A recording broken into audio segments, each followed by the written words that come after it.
Hello guys, good morning to my new blog. तो स्वागत है आपका मेरे इस छोटे से ब्लॉग में। आज 26 जनवरी है और मैं जा रहा हूँ कॉलेज। बुलाया है, मिलते हैं कॉलेज में आपसे।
भारत माता की जय। भारत माता की जय। भारत माता की जय।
एक बार जोरदार तालियों से स्वागत करेंगे फर्स्ट ईयर स्टूडेंट्स का।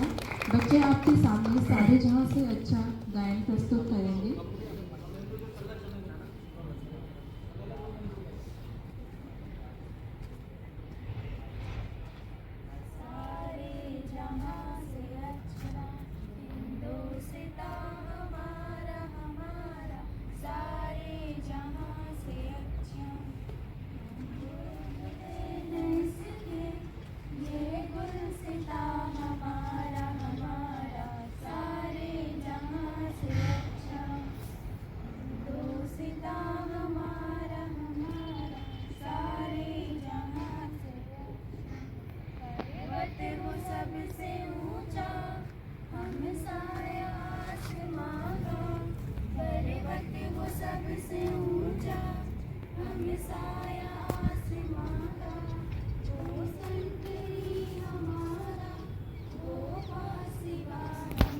रसधार नहीं जो भरा नहीं है भावों से, बहती जिसमें रसधार नहीं, वो हृदय नहीं वो पत्थर है जिसमें स्वदेश का प्यार नहीं।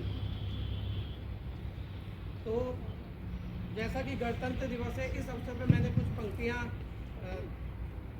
आप लोगों के सामने यहाँ पर मैं बोलना चाहूँगा कि गणतंत्र दिवस आज है, गणतंत्र दिवस आज है, बज रहे खुशियों के साज है। 26 जनवरी का त्यौहार है, 26 जनवरी का त्यौहार है, जीवन का जो उपहार है। महान भारत का संविधान है जो देता सबको सम्मान है। भारत का जो संविधान है देता सबको सम्मान है, समानता का अधिकार है, न्याय का ये आधार है। तिरंगा प्यारा फहराता है, तिरंगा प्यारा फहराता है, मन देशभक्ति से भर जाता है। तिरंगा प्यारा फहराता है, मन देशभक्ति से भर जाता है। गणतंत्र देता एकता का संदेश। जय हिंद, जय भारत देश।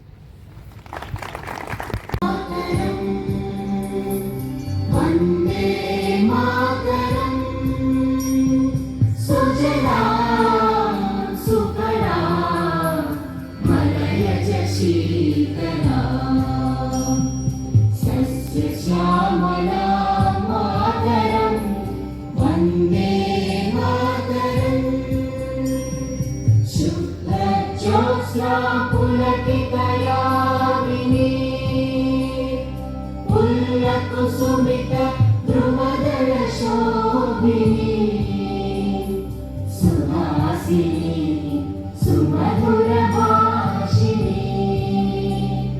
सुखदां वरदां मातरं वन्दे मातरं वन्दे मातरम्।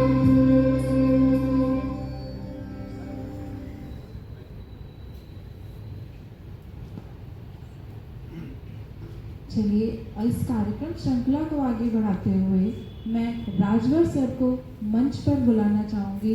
राजवर सर आज के शुभ दिन के उपलक्ष्य में हमें हमारे जो शिक्षा से जुड़े हुए हैं, बचपन से ही हम स्कूली शिक्षा से शुरू करके 3 दिवस को हम अत्यंत श्रद्धा पूर्ण भाव से मनाते आए हैं और आज उसी कड़ी में इस अवसर पे 77वें गणतंत्र दिवस के उपलक्ष्य में हम उपस्थित हुए हैं। आपको पुनः इस अवसर पे भूल बधाई शुभकामना देता हूं और संवैधानिक व्यवस्था शुरू हुई आज़ादी से 15 अगस्त 1947 को देश को आज़ादी मिली। इससे सभी लोग परिचित नहीं है तो ये जान ले कि बड़ी कठिन परिश्रम किया हमारे देश वासियों ने, कितनी बलिदानियां दी। उसके बाद जो है इस दिन को मनाने के लिए कि हम अपना नियम कानून बनाएं, वो भी बहुत, उसमें भी बहुत बुद्धिजीवी लोगों ने कठिन परिश्रम किया और बहुत लंबी चौड़ी व्यवस्था दी है जिसका नाम है संविधान। और हम उस संविधान के लिए आप सभी से अनुरोध करूंगा, बोलो भारत के संविधान की जय, भारत के संविधान की जय, भारत के संविधान की जय। उसके तहत हम आज हालांकि बहुत ऐसी व्यवस्था हो गई है, इसमें व्यवस्था है स्वतंत्र कुछ बोलने की, लेकिन उसमें बेलगाम हो जाते हैं बहुत लोग। हम उसकी कमियां नहीं बता रहे हैं। हमको आपको ये सीखने की जरूरत है कि जो भी कुछ कहें, जिसको हम स्वतंत्रता समझ रहे हैं कि हम कुछ भी कर सकते हैं, वो एक नियमबद्ध तरीके से है। अपना कार्यक्रम प्रस्तुत करें। आबाद रहे तू, है वतन वतन में आबाद रहे तू, मैं जहाँ रहूँ जहाँ में याद रहे तू, मैं जहाँ रहूँ जहाँ में याद रहे तू, है वतन मेरे वतन, है वतन मेरे वतन। कि वे सभी समस्त स्टाफगण और प्यारे बच्चों को आज के दिन के बारे में संबोधित करें। उपस्थित संस्था परिवार के सभी सदस्य तथा उपस्थित छात्र छात्राएं, जैसा कि आज हम सब 77वें गणतंत्र दिवस मनाने के लिए संस्था में उपस्थित हुए थे, सर्वप्रथम मैं अपनी तरफ से संस्था परिवार की तरफ से आप सबको गणतंत्र दिवस की बधाइयाँ देता हूँ। तो स्वतंत्र हो गए, तो अगर आप बहुत सोचोगे तो देश स्वतंत्र है, हम स्वतंत्र नहीं है। हमारा देश है स्वतंत्र, और हम स्वतंत्र क्यों नहीं है? स्वतंत्रता के बाद ऐसी क्या आवश्यकता थी कि हर नागरिक को ये नहीं कहा गया कि तुम स्वतंत्र हो?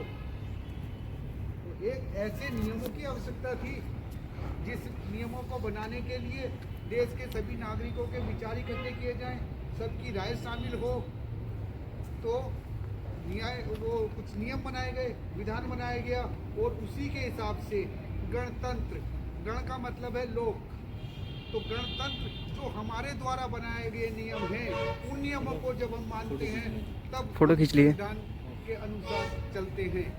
आप देखते हैं समय समय पर संविधान दूसरा हमारा, जब हम देश की बात करते हैं, अपनी भावनाओं की बात करते हैं, तो ये कुछ पंक्तियाँ अपने आप सारी भावनाओं को बहुत छोटे तरीके से बदल देती हैं, प्रस्तुत कर देती है कि पूरी दुनिया में सारे जहाँ से जो अच्छा है वो हिंदुस्तान अच्छा है। क्यों अच्छा है? कि हिंदी है, हम वतन है हिंदुस्तान हमारा, कि ये हमारा वतन है और इस वतन में हम सबको मिलजुल के रहना है। इसी गाने के कुछ पंक्तियाँ थी कि मजहब नहीं सिखाता आपस में बैर रखना। आप एक चीज कीजिए कि आपस में मनुष्य का जो जीवन है, मनुष्य का जीवन प्रेम को आगे बढ़ाने के लिए है। दूसरा कोई समस्या में है तो उसका समाधान ढूंढिए, जो आदमी सही से है उसको समस्या में मत डालिए। और दूसरा, कुछ दिनों पहले हम लोगों ने एक बात की थी PBL, स्टाफ के साथ भी बात की थी, बच्चों के साथ भी बात की थी। तो मैंने आपको बताया था कि PBL का मतलब है प्रोजेक्ट बेस्ड लर्निंग। जब मैं आ रहा था तो मैंने कहा यार ये तो मैंने बच्चों को बता दिया PBL का प्रोजेक्ट बेस्ड लर्निंग है, तभी मेरे दिमाग में एक नया इसका मतलब आया। PBL का मतलब है प्रोजेक्ट बेस्ड लाइफ, हमारे जीवन का एक उद्देश्य होना चाहिए। अगर हमारे जीवन का कोई उद्देश्य नहीं है तो केवल अगर हम जीवन निर्वाह के लिए धरती पे हैं, भोजन ढूंढने के लिए, भोजन करने के लिए या अपने बच्चों का पालन पोषण के लिए, तो मैं नहीं समझता कि एक सामान्य जीव में और एक मनुष्य होने में और बुद्धिजीवी होने में हमें कोई अंतर है। तो अभी मैं भी एक कोशिश करूंगा कि हमारा जो जीवन बचा है उस जीवन में हम एक उद्देश्य को निर्धारित करें कि ईश्वर ने हमें मनुष्य बनाया है, हिंदुस्तान में भेजा है, आज के टाइम पे भेजा है, तो हमारा कोई ना कोई तो उद्देश्य होगा। उस उद्देश्य को अगर हम ढूंढें और उस उद्देश्य को ढूंढने के बाद हम उसको फॉलो करते हैं, उस पर चलते हैं, तो मैं समझता हूँ कि आप अपने जीवन को सार्थक बनाने की तरफ आगे बढ़ते हैं। बहुत ज़्यादा समय ना देते हुए मैं एक चीज़, एक छोटी सी बात मेरे मन में आई, मैं आप लोगों से शेयर करना चाहूँगा कि जब भी हम राष्ट्रगान गाते हैं तो राष्ट्रीय गान का सम्मान वहाँ से शुरू होता है कि हमें पूरा याद है या नहीं।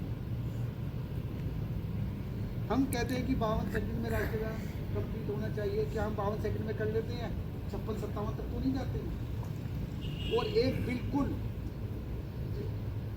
व्यक्तिगत, सबका धर्म व्यक्तिगत होता है, कोई किसी को मानता है, कोई किसी को मानता है, लेकिन राष्ट्रीय धर्म वो है कि राष्ट्र से जुड़ी हुई जितनी भी चीज़ें हैं वो चीज़ों को हम पूरी गंभीरता के साथ लें अपने जीवन में, क्योंकि देश से ऊपर कुछ नहीं है, देश प्रेम से ऊपर कोई सा प्रेम नहीं है, और देश के प्रति निछावर होने से अतिरिक्त कोई ऐसा आपका श्रेष्ठ कर्तव्य कोई नहीं है। तो